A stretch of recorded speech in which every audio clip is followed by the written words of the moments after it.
Welcome to Sleepless in St. Canard, where nostalgia replaces REM cycles. I'm Kitty. And I'm Ange. And we haven't slept in 30 years. This is a podcast about the 90s Disney cartoon Darkwing Duck and the one episode that has it all. A buffet of all the best morsels of the show. We've finally gotten to the culinary masterpiece that is Malice's Restaurant. Muddlefoots, Negaduck, Morgana, more of the Macabres, pineapple aprons, and Dr. Attack Squid. Oh, that's right. This is the episode where the one and only episode with the specially trained attack squid. This is Negaduck flexing his ability to train animals, the episode. It is, and it's iconic. He's got the Dobermans, and he's got the squid, and then he tries to bend the little lost bunnies to his will. But we'll get there. We'll get there. It is funny to me that at the time of this recording, we got to this episode around American Thanksgiving, since it is sort of a tradition for classic rock stations to play Arthur Guthrie's Alice's Restaurant on Thanksgiving. So it all kinds to come together. Have you heard Alice's Restaurant, Ange? No, I had no idea what that is. All right, so it's like a 20-minute song. 20-minute, 20-minute-ish song. Yeah. It's like a rambling, kind of like a comedy thing, but it's satire or it's just kind of talking about the anti-Vietnam drafting, and he just is going on about the day that he had, and he keeps he keeps bringing it back to Alice's Restaurant, and how you can have anything you want at Alice's Restaurant. So it's basically the same exact thing that happens in this. It's not at all. It's not even close. But that's where the title comes from, is Alice's Restaurant. So it's Malice's Restaurant in this universe. So there you go. I never knew that. Yeah. I don't know that you need to listen to it, but it's just sure is a thing that happens. My mom used to make us listen to it, and I'm like, this is 20 minutes long. And you had to do that at Thanksgiving, like around the table, or? No, at gunpoint. No, we would usually do it. My mom was super into watching the Macy's Thanksgiving Day Parade on TV. So after the parade is usually when the radio stations play it. So sometime in like the early afternoon. That's so... And is it related to Thanksgiving at all, or is it just like a tradition in general, so they just keep doing it? Honestly, I don't know the last time that I listened to it. It probably takes place sometime around Thanksgiving, but I don't really know. It has to. It has to. I don't know. Maybe we'll listen to it again this year, and I'll report back my findings. Okay, I've never heard of this before, but also we have our Thanksgiving here in Canada in October, so that already happened for us. So the only thing we get out of this is your Black Friday sales usually travel over the border, and we have those too for no particular reason, even though there's no explanation for why. So Black Friday is now like Black Month. It's just everything is just like, hey, buy stuff. Mm-hmm. I'm good, actually. So there we go. Malice's Restaurant. If you want to watch it on Disney Plus, you should log in, navigate to Agatha All Along, and press play and watch that whole show. It was a really good show, and I think everybody needs to stop sleeping on Agatha All Along because it was really good. But anyway, it is about witches, so kind of the same thing. Although Agatha has better taste in partners. So anyway, we're going to say Darkwing Duck Season 2, Episode 12. The blurb is Morgana opens her new restaurant, the Shadow Chateau. Short and sweet. And as far as I feel like any iteration of the show that has come out on like physical DVDs or streaming, this is the last episode. I believe it was the last one in production and or the last one that ever aired. Either that or what is it? Extinct Possibility. It was one of those two. So yeah, this is kind of like a final hurrah in the line of Darkwing Duck 91. because these credits started to roll, and Disney Plus really wanted me to start watching Rescue Rangers, and I was like, no, I'm good actually. So there we go. It should be an easy one to find if you're trying to find it on Disney Plus. So anything you want to chime in about before we dive into the goulash here? Not particularly. I feel at this point, I've been a bit late in dropping episodes, so by the time that this one comes out, I don't know if there will be any new news. At this point, all the Darkwing Duck comics from Dynamite have been released. I don't know what's coming next for that, so we'll just be covering those in future episodes, what's already out. And there's been a little bit of merchandise here and there. I saw a sweatshirt of some sort that appeared in the Disney store, and it might have been, I don't know, at Disney World, perhaps. It was like some kind of like a yellow shirt with like the typical, like it had Launchpad and Goslin and Darkwing on it. But other than that, I don't think there's been like a whole lot of news in the world of cartoon ducks at the moment for whatever reason. So we're just kind of sailing along, enjoying the ride. I feel like how you presented that as if this sweater just materialized like a cryptid, like no one knows where it came from. It appeared in a Disney store somewhere.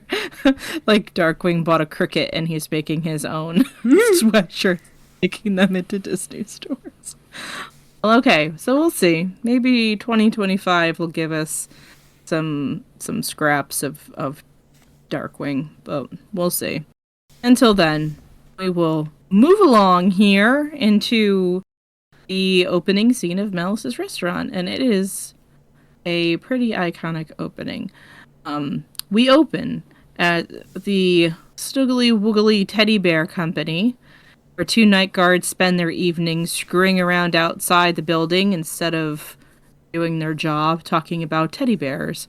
And one guard says that he loves how cute and cuddly teddy bears are. And a motorcycle, I don't know how I said it that way, motorcycle, drives up and stops, and surprise, surprise, it's Negaduck. But even though he was nowhere near them to hear the conversation, he still felt it in the moldy, crusty lump of tartar sauce he calls a heart, and weighs in as well, as he hates cute and cuddly. You get a glimpse of Negaduck's version of the rat capture here, and it's obviously his colors with a fanged set of teeth and also a fanged skull and crossbones on the back bar. Does his bike have a name? Have we just... Has the fan... Yes. Just dubbed it the Troublemaker? That I still have not been able to confirm. I think we discussed it briefly in another episode, potentially, a while ago. And the conclusion I came to is I have no clue where Troublemaker came from. I have been hearing it since pretty much the early 2000s. Fans have been using the name. So I think it might be one of those things where it could have started with the fans and then just took off. I have seen people try to claim it as fact, but I have never heard it mentioned in an episode. So as of right now, I would say that it's just unconfirmed that it has an official name. Which is interesting because he usually is very keen to say what his vehicle of the day is, as we'll get to later. He has names for just about everything, so it's funny, like, we don't really know. But, okay, so he's on his motorcycle. Somehow, inside of this motorcycle, there is a hatch that he keeps two kind of cute, but not cuddly Doberman pincers in, complete with the spiked collars, of course.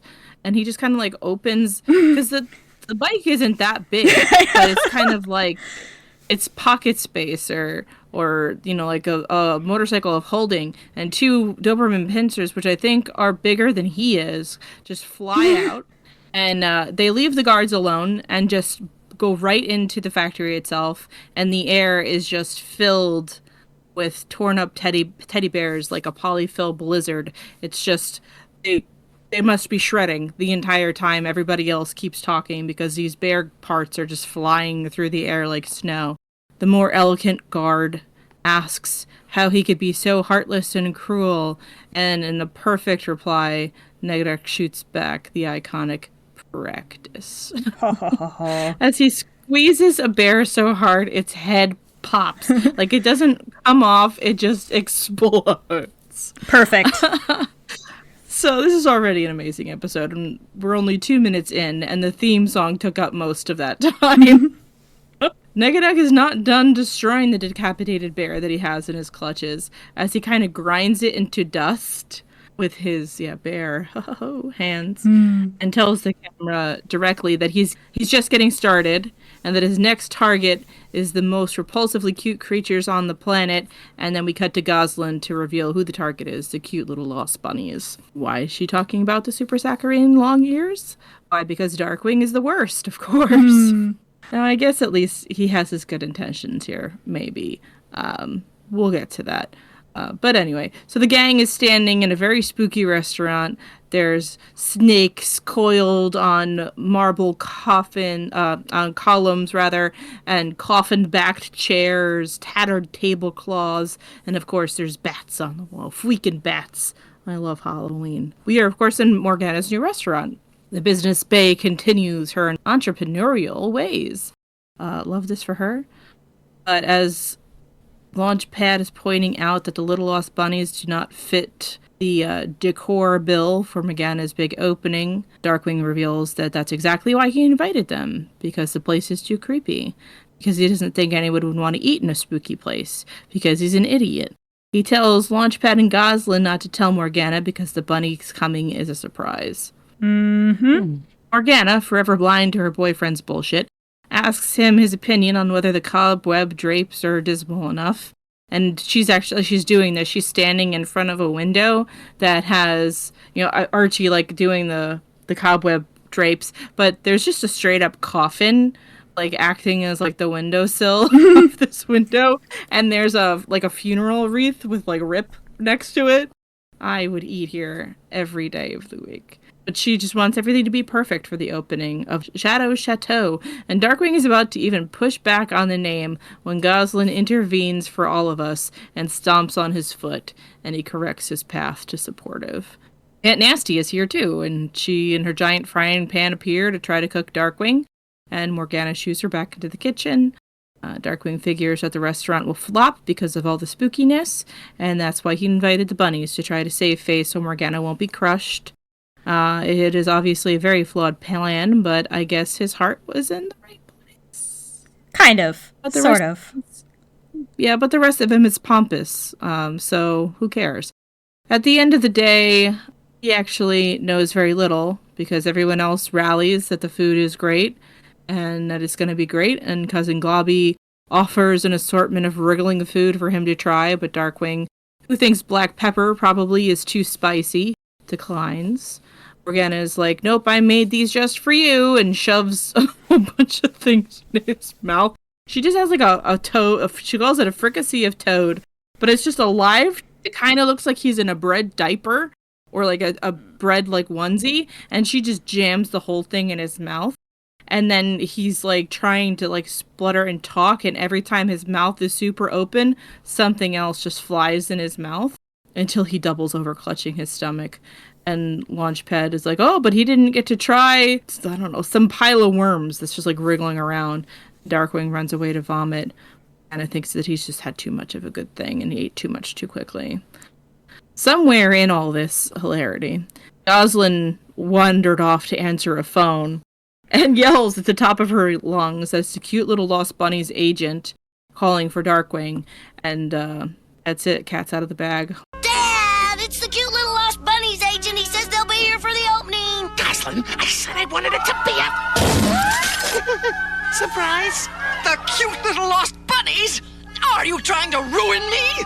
Those insufferably cute little hoppers are the exact opposite of what this restaurant is all about. But I was only trying to help. You see, this place is so gross, and well, that is what I mean is, all this creepy decor kind of. I created this creepy decor. I'll cancel the bunnies. I'll cancel the bunnies. Oh, why can't you just accept me for what I am, Dark? Why must you be ashamed of me? I'm not ashamed. You see, if you're not ashamed of me, then why don't you ever take me anywhere? Why have I never met any of your friends? well, with my busy crime-busting schedule, I don't have time to make friends. GDW, what about Herb and Binky? You exist to torment me, don't you? And critiques the creepy decor, and Morgana is like, I made this, bitch! And light strikes all around him, causing like a little ring of fire around him, and he's whimpering, who's like, I'll cancel the bunnies, I'll cancel the bunnies. Do you think Goslin did that on purpose? Yes, 1,000% I think she did.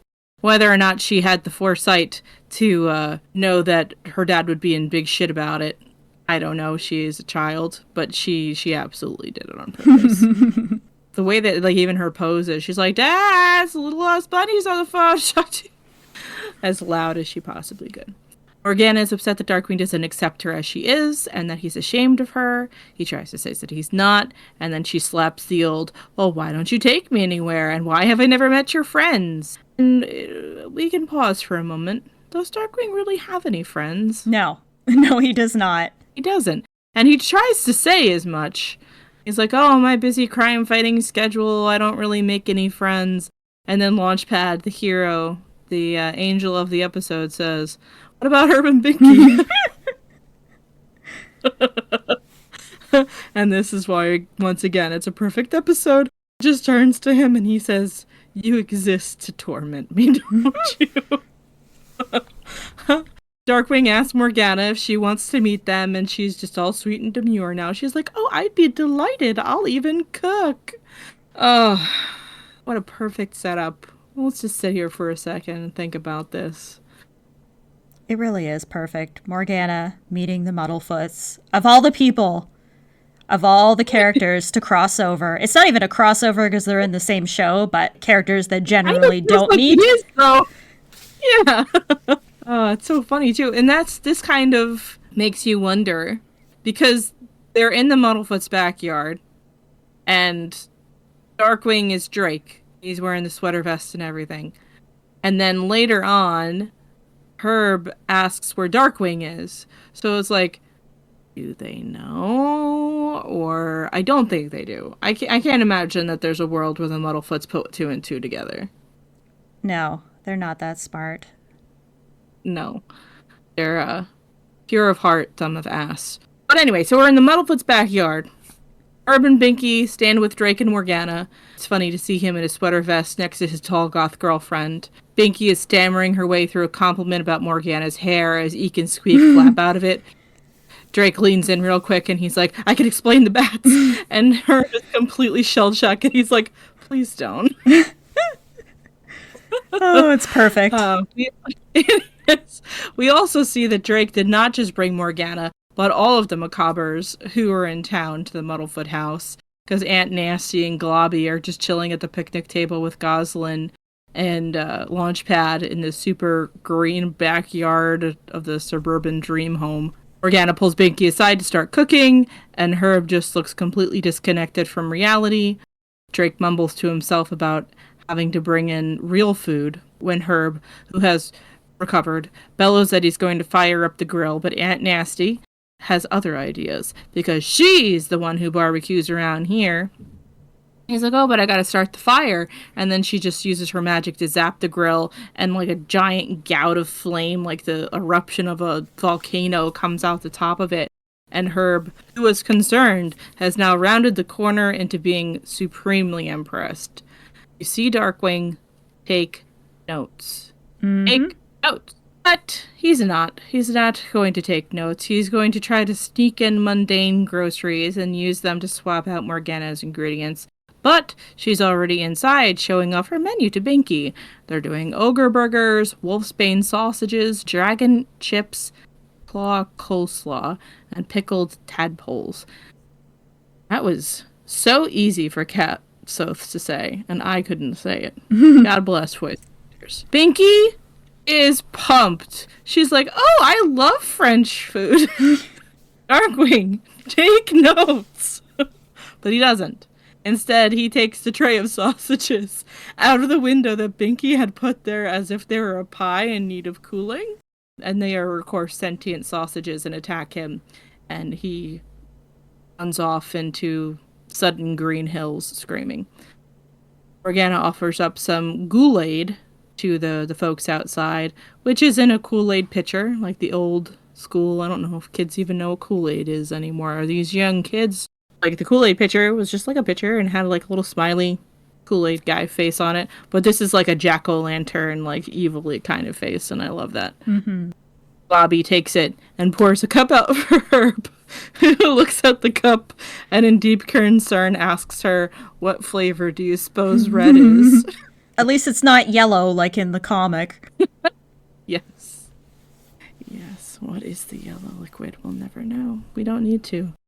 Goslin tells him not to sweat it, and then Herb basically starts small talk with Globby. Take notes, Drake. Meanwhile, Binky is marveling at Morgana's inclusion of grasshoppers to cookie dough, and Drake's hand is kind of searching in the window, trying to grab the next thing, and she closes the window on him, rather, as he tries to steal more stuff and replace it with boring things. And then he runs into the hills again. Like, he does this, like, 3 times. It's the running gag. Literally the running gag.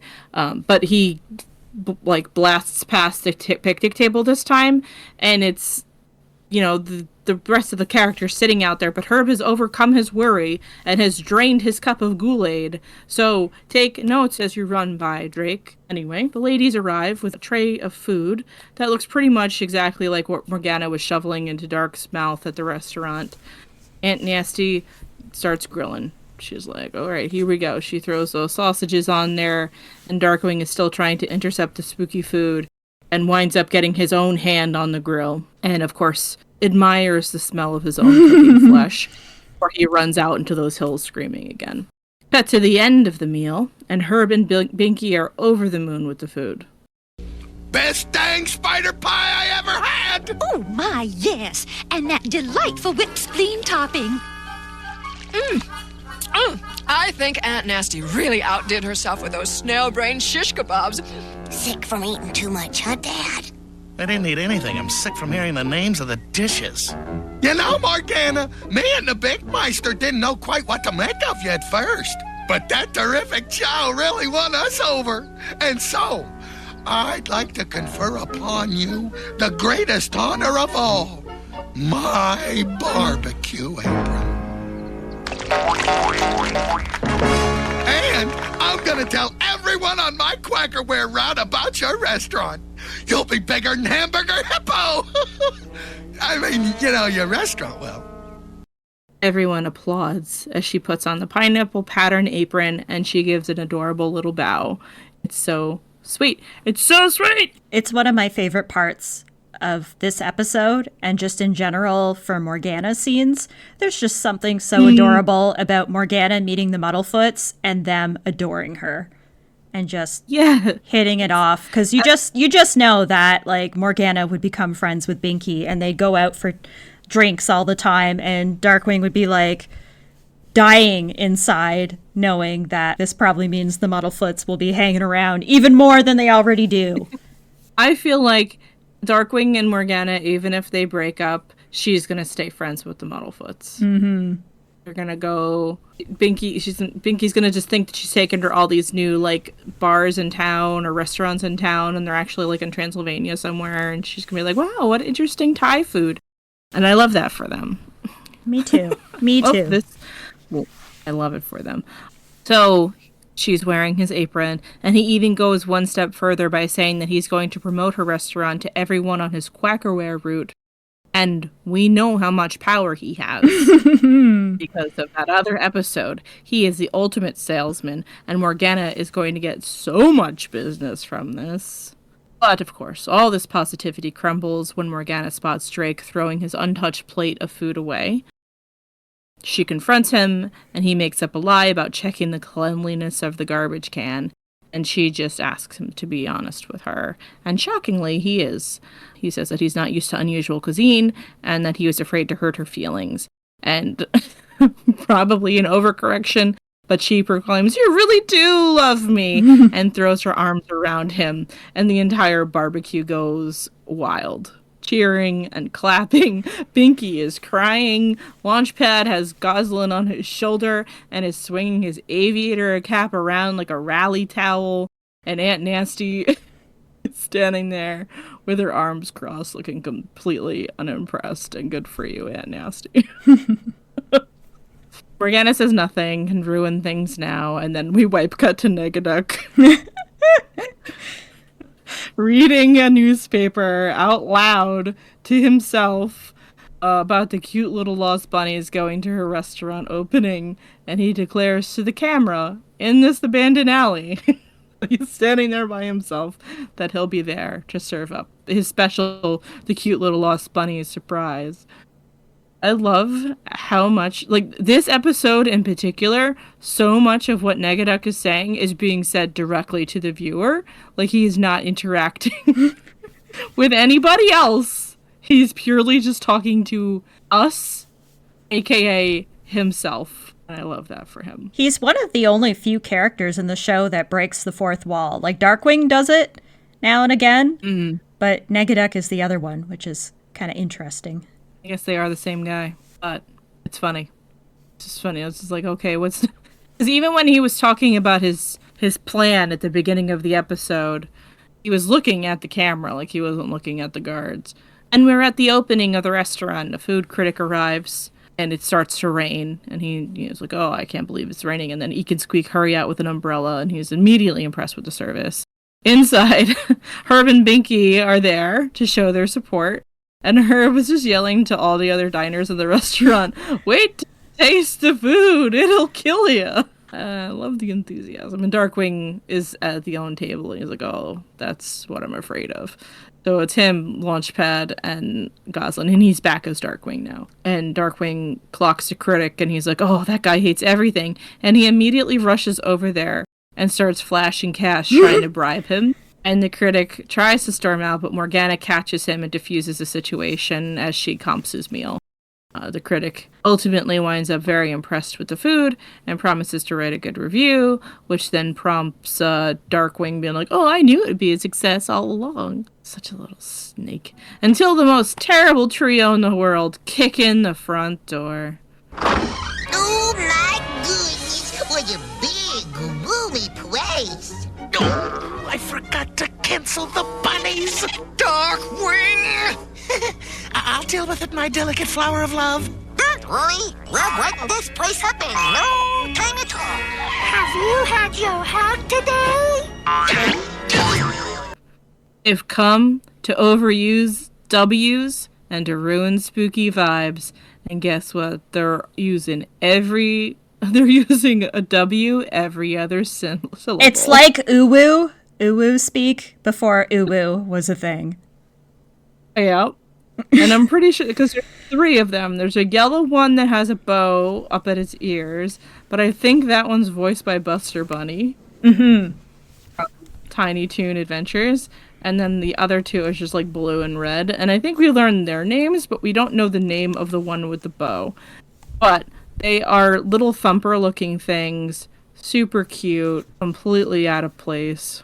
Darkwing goes to intercept them as the red one asks, have you had your hug today? And he gets hug-tackled to the ground. Negaduck is outside, and he watches this all through the window, like through the cobweb window with the coffin. And he delights that he'll just be able to kill all the birds with one stone tonight. The bunnies cannot be contained as they introduce themselves to the entire restaurant as Bunny Joy and Bunny Fun, and they just start like jumping up on tables and throwing flowers at people. The critic is beyond insulted and starts berating Morgana about trying to please the lowest common denominator, and he rips up his good review. What a guy. Negaduck, meanwhile, is at the back door and disguises himself as a health inspector. Allegedly.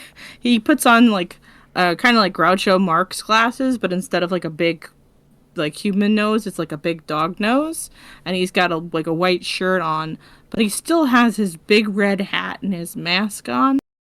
So, to be fair, I don't expect Aunt Nasty, who's the only person in the building, the only person in the kitchen rather, to know what Negaduck looks like, but it's still funny that he's quote unquote in disguise.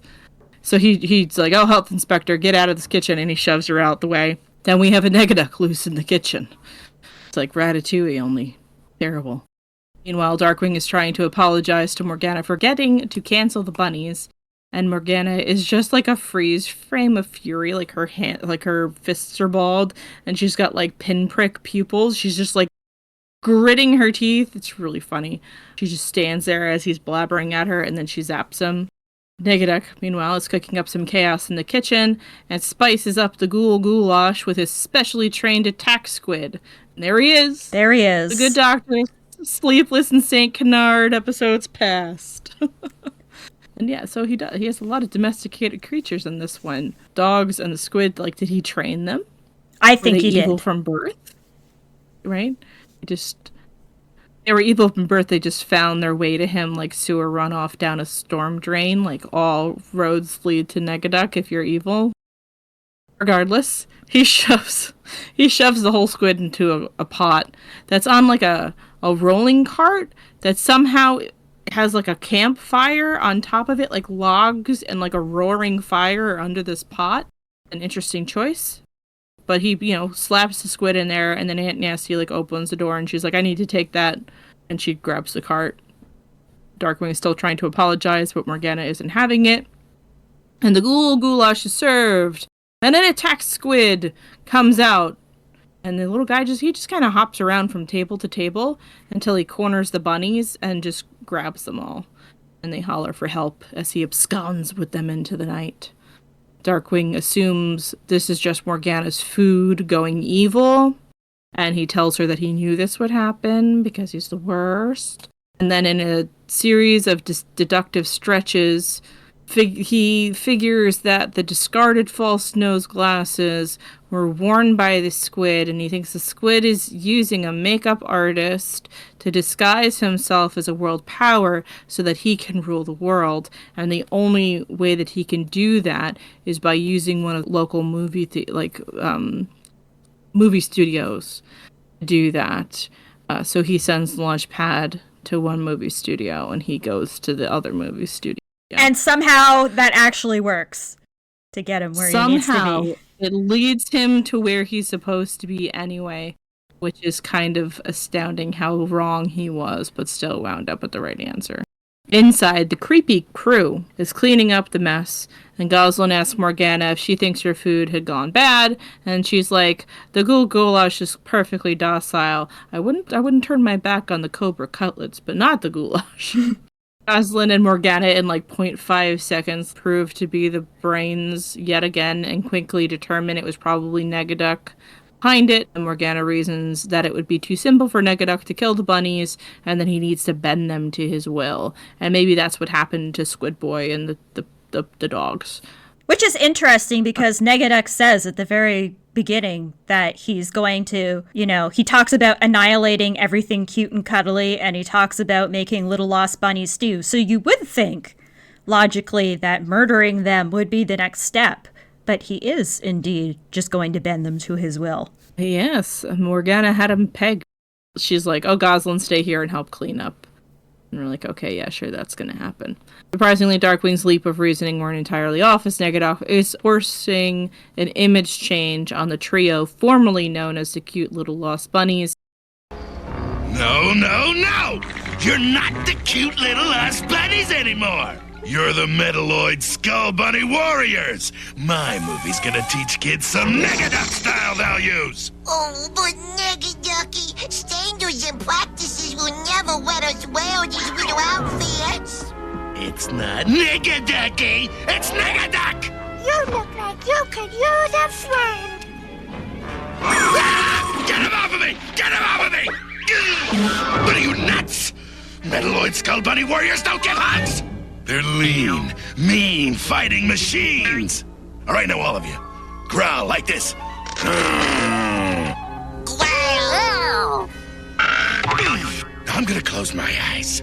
If you don't attack me ferociously, by the time I count 3, we're gonna see what a couple of cute hand grenades do to your cute routine. And he has them all decked out like Mad Max style. Leather and like big chains, and I think one of them is at least wearing a skull on their neck. They've got like the motorcycle helmets with the spikes and stuff. and he's now calling them the Metalloid Skull Bunny Warriors. And he's going to film a movie to teach the kids some Negaduck-style values. How nice of him to actually take a vested interest in the future youth of St. Canard. It's for the kids. If real quick, like, you just pan past, like, everybody that I guess that works at this movie theater is just a movie studio, rather, is tied up in a corner. So they were in the middle of filming something, and he just is like, nope, sorry, I've got plans. Luckily, what they were filming perfectly aligned with his vision for what he wanted these bunnies to be. But he is facing his biggest challenge yet, though, as the bunnies do not seem terrified into compliance and push back about standard and practices, not letting them wear these outfits, and calling him Negaducky, and telling him, like, he could use a friend, hugging his leg. And this is the important part, potential comic book writers. And he's told he needs a friend, and he has his leg hugged. He has a complete meltdown and freaks out, and not about being friendless, but because there's a bunny on his leg. And he starts hopping around like Yosemite Sam until he literally kicks it off. Kicks it into the other bunny. And he says, "What are you, nuts?" It's just so beautiful. To hell with you. What are you talking about? So then he continues to try to corrupt the cutesy bunnies, but they just can't do it. So he moves into the best method of diplomacy he has, threatening them with a hand grenade, and he covers his eyes for them to surprise him with their instant turn to evil when Morgana shows up and zaps him. She's keen to his plan the entire time, and she's set to kick his ass when Darkwing flings open the door she's standing in front of, and of course she gets squished to the wall, and he starts rambling about his dumb theory, and then he notices her squished, and he lets out an oopsie. Negaduck says, "Darkwing, that was your last oopsie."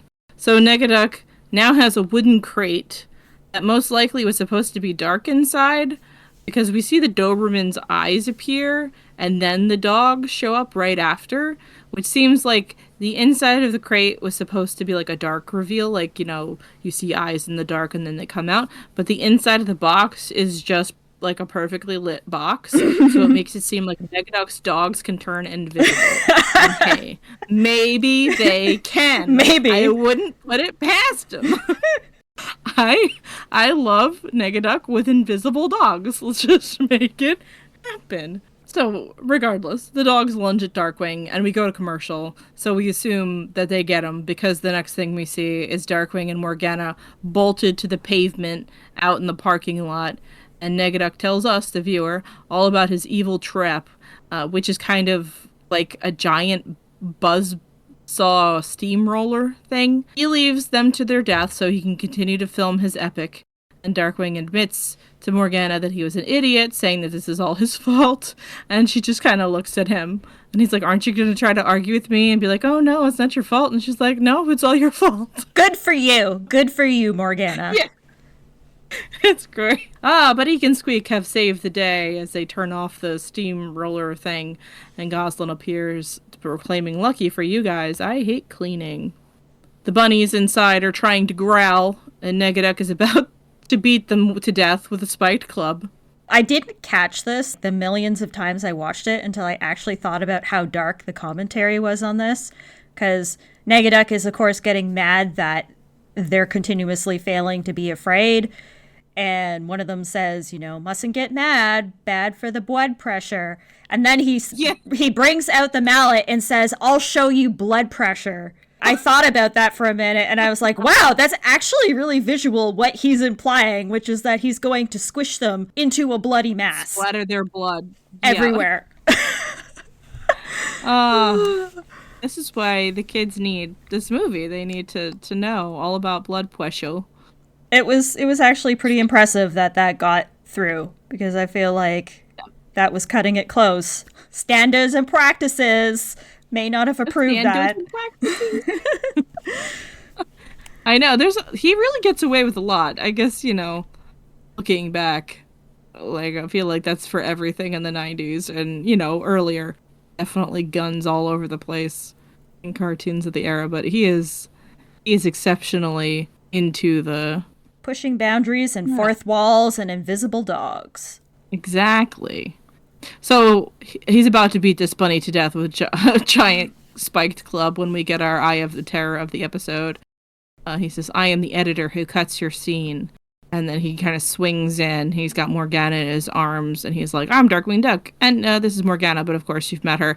And he's just like holding her, and then he just dumps her on the ground. She's like, wow. He tries to point his gas gun at Negaducks, but the bunnies intercept him in the name of gun safety. Like now, all of a sudden, they're like, "Oh no, guns are bad." Which, maybe that's why I got by standards and practices.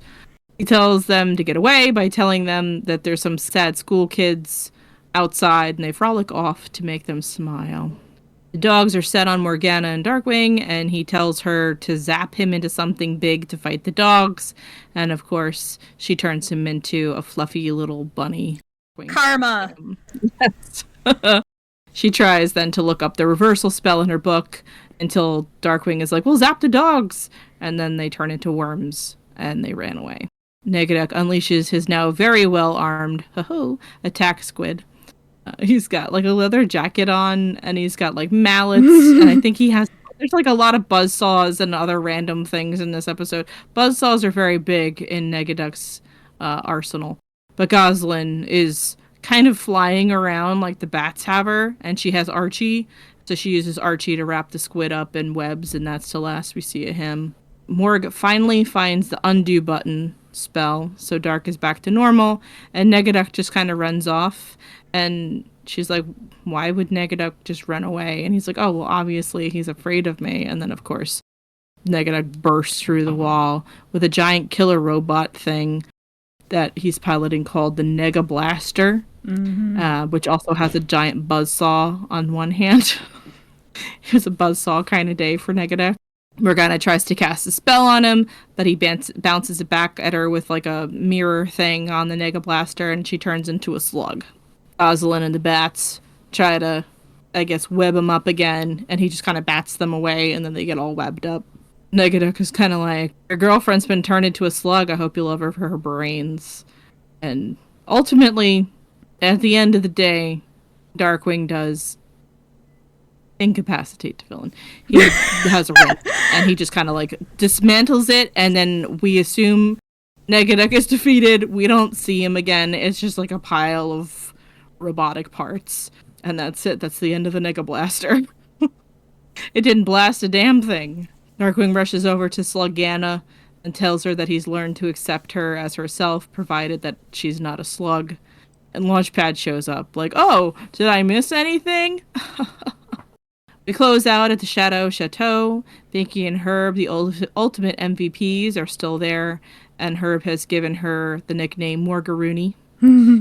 He comments that he thought Darkwing was supposed to be there, and then Aunt Nasty comes out of the kitchen with a covered dish and opens it to reveal Darkwing on the platter, but with an apple in his mouth. And the closing lines of the episode, a very confusing thing. He's like, "If you can't eat 'em, join 'em." Eat who, Darkwing? I feel like the end just kind of veered off, but a stellar episode all around. I feel like people forget this episode happened sometimes, because people will be like, "Morgana never had a chance to meet Drake." This is the only episode where we hear her call him Drake by name. She does. So it's basically the only confirmation we have that their relationship reached a point where she does, in fact, know his secret identity, because every other episode that's kind of not really mentioned or talked about, it's very vague. Yeah, because she's good about, I feel like at some point she calls him Dark. I think when she's like, "Oh, Dark, you really do love me." But other than that, she's very good with keeping with the rules and calls him Drake. I do wonder why Hunker wasn't there, but that's fine that he wasn't. But I was like, oh man. Well, Hunker probably was very glad he wasn't there. Maybe he just like, "Oh no, I gotta go to science camp that day." Because as we know, the poor kid is traumatized by 90% of what he's forced to eat in the show. And beyond. But yeah. What's your rating for this episode? This one's a 5 out of 5 for me. It's among my favorites. The only thing that I obviously criticize is that Darkwing, it's one of those episodes where he's really on display as a shitty boyfriend. Most of I would say, actually, like, along with My Valentine Ghoul, I would say these two are probably the worst in terms of showcasing his and Morgana's relationship. And I think a lot of that is just because they try to play it up for laughs. And Darkwing is being Darkwing, to be fair. It is very in character for him. But you just can't help but, like, roll your eyes at the fact that clearly everybody around loves the restaurant.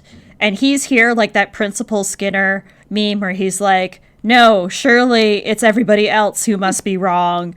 And that this restaurant is terrible and it's going to flop. And it's like, despite the fact that, you know, nobody else has indicated otherwise. And it just shows his lack of faith in Morgana.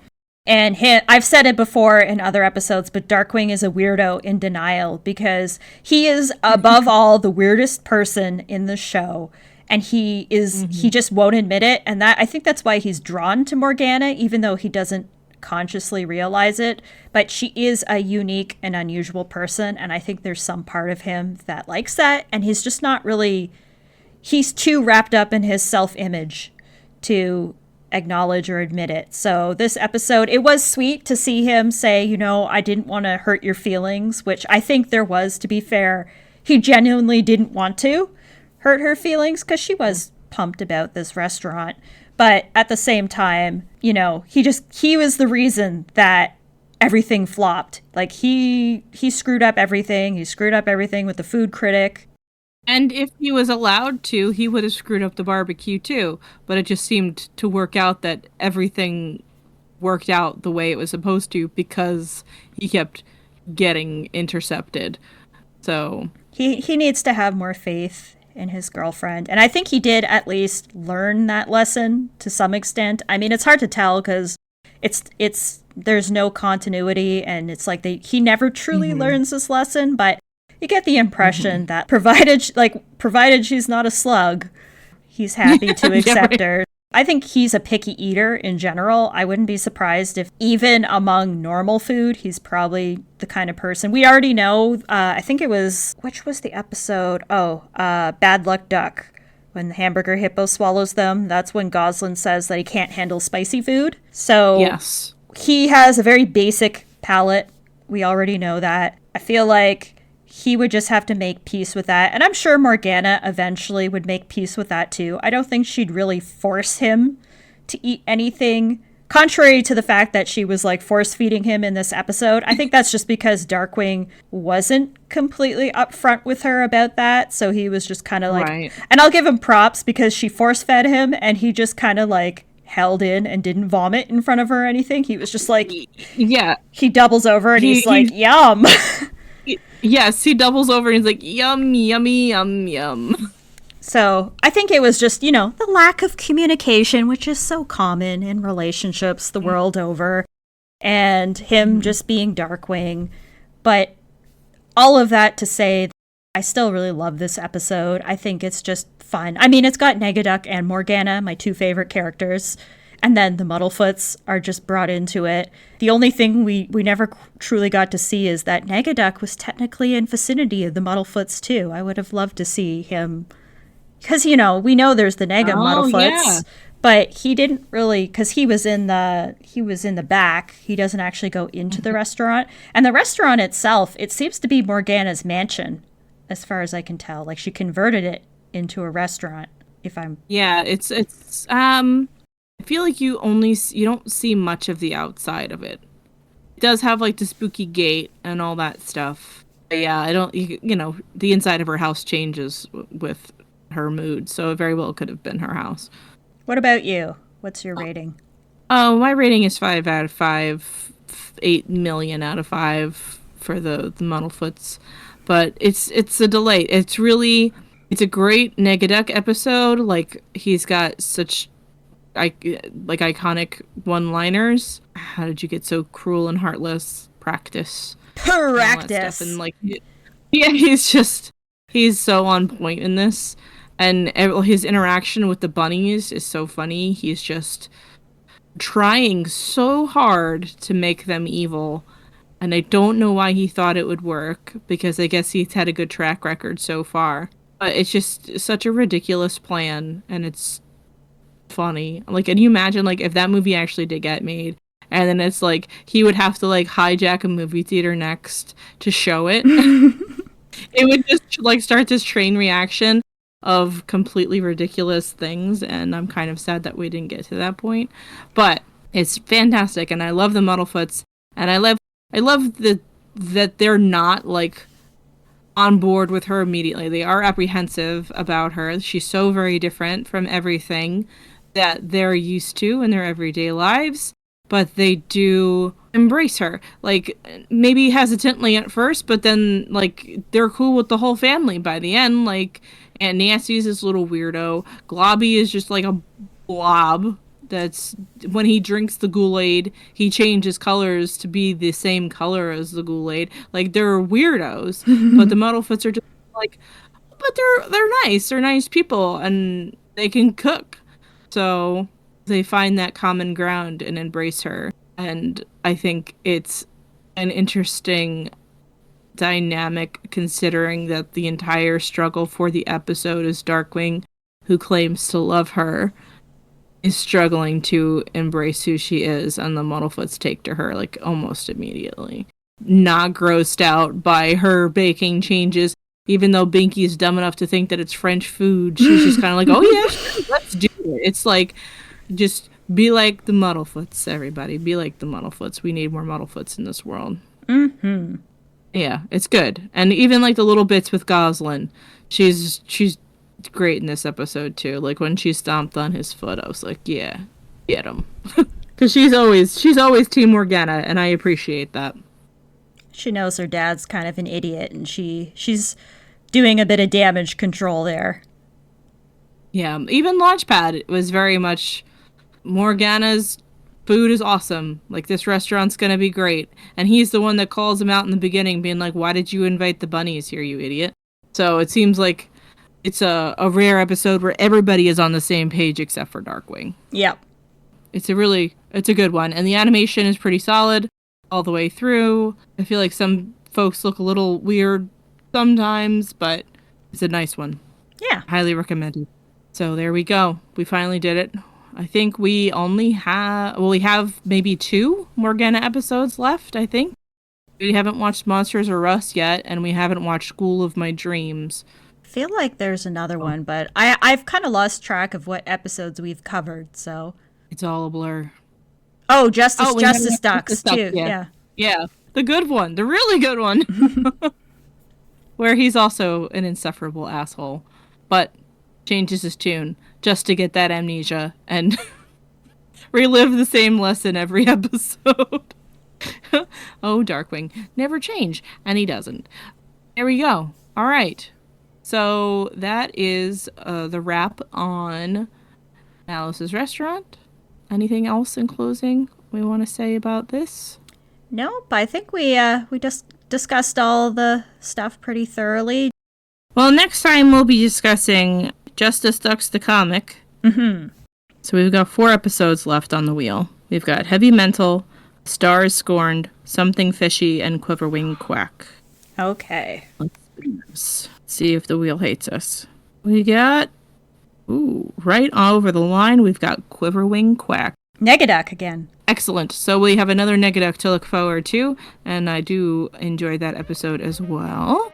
So, until next time, I think we will be discussing the Justice Ducks Dynamite comic. But until then, dear friends and listeners, eat good food, dump shitty boyfriends, move in next door to pure angels, and remember that crime doesn't sleep, and neither do they. Have you had your hug today?